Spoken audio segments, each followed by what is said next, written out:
Halo semuanya, selamat datang kembali. Hari ini kita bakal ngebahas sesuatu yang jujur aja agak aneh di dunia kripto, khususnya soal AFVE. Jadi ceritanya, ada kabar fundamental yang bagus banget, tapi kok harganya malah nyungsep. Nah, apa sih yang sebenarnya terjadi? Yuk kita bedah bareng-bareng. Saya penasaran deh, di antara kalian ada nggak yang lagi megang AV? Atau mungkin cuma lagi lirik-lirik aja dari pinggir lapangan karena dunia DeFi kan emang lagi seru-serunya ya? Nah, apapun posisi kalian, analisis kali ini bakal relevan banget kok. Oke, kita mulai dari datanya dulu ya, biar satu frekuensi. Waktu analisis ini dibuat tanggal 13 April, harga AAV itu ada di kisaran 1,6 juta rupiah, atau sekitar 95 dolar lah. Angka ini kita jadiin patokan buat pembahasan kita hari ini. Nah, ini dia nih yang bikin bingung. Baru aja ada proposal super positif namanya AVE will win yang disetujui. Artinya, keuntungan dari protokolnya bakal dibagiin langsung ke para pemegang token. Secara teori, ini kan harusnya bikin harga terbang ya. Tapi kenyataannya, harganya malah terus-terusan turun. Loh, kok bisa gitu? Buat ngejawab itu, kita harus operasi plastik grafiknya dulu nih. Kita mulai dari analisis teknikal jangka pendeknya. Buat lihat sinyal-sinyal pasar tuh lagi ngomong apa sih sekarang. Siap-siap ya, soalnya gambarannya di awal-awal ini, jujur, kelihatannya agak suram. Coba kita lihat chart 1 bulannya. Kelihatan jelas banget ada pola bearish. Ini namanya descending channel, atau gampangnya jalur menurun. Jadi harganya itu kayak mantul-mantul ke bawah terus di dalam satu jalur yang miring. Bayangin aja, dari puncaknya di 6,3 juta rupiah, harga AAV itu udah anjlok hampir 75%. Pola ini nunjukin kalau tekanan jualnya tuh benar-benar konsisten. Indikator-indikator teknikal lain juga kayaknya setuju.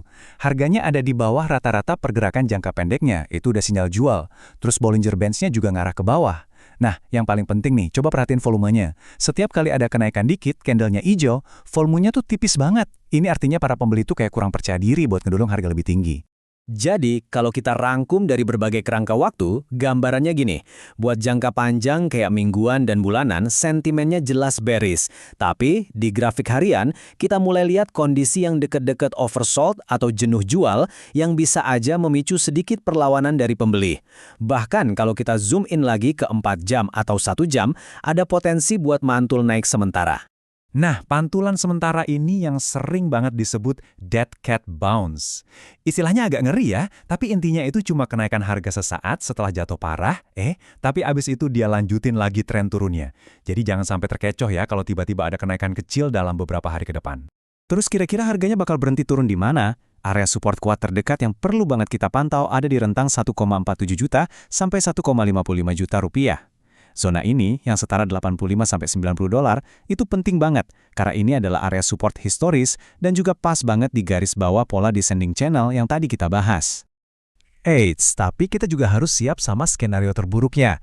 Kalau area support kuat tadi ternyata jebol, ya target penurunan selanjutnya bisa jadi ke level 1,3 juta rupiah atau sekitar 77–80 dolar.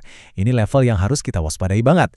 Jadi poin kuncinya adalah tren bearish ini baru bisa dibilang patah kalau AAVE berhasil balik lagi dan kuat bertahan di atas level psikologis 100 dolar atau sekitar 1.730.000 rupiah.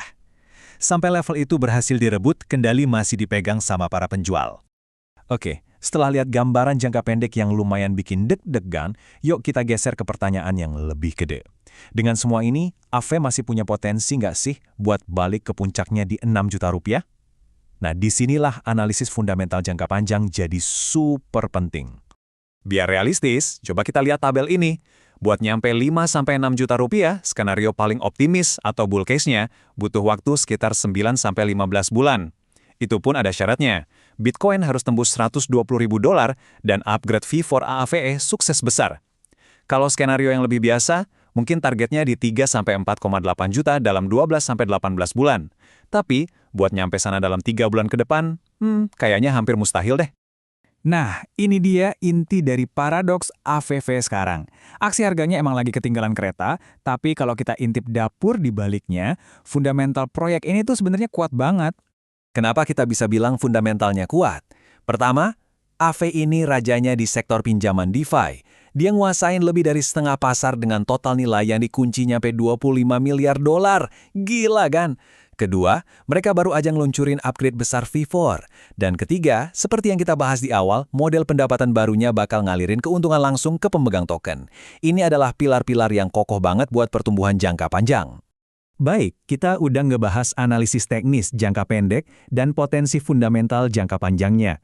Sekarang, ayo kita gabungin semuanya jadi sebuah ringkasan dan strategi yang bisa kita terapkan.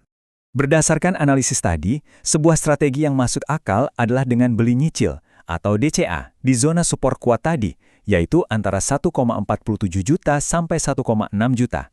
Terus, pasang target buat ambil untung. Misalnya jual separuhnya di 2,5 juta dan sisanya di atas 4 juta. Nah, yang paling penting, selalu batasi risiko dengan pasang stop loss di bawah area support krusial buat jaga-jaga kalau skenario terburuk terjadi. Nah, itu dia analisis lengkapnya. Sekarang giliran saya yang pengen dengar dari kalian. Setelah lihat semua data ini, kalian masuk tim mana nih? Tim optimis yang ngelihat ini sebagai kesempatan beli, atau tim hati-hati yang milih nunggu harganya turun lebih dalam lagi? Coba dong tulis pendapat kalian di kolom komentar.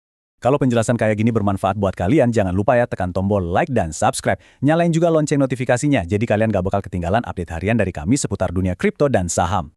Terakhir, sebagai pengingat penting, semua ini bukan nasihat investasi ya. Analisis ini murni buat tujuan edukasi. Pasar kripto itu risikonya tinggi banget, jadi pastikan kalian selalu melakukan riset sendiri dan mengelola risiko dengan bijak. Terima kasih sudah menyimak, sampai jumpa di analisis berikutnya.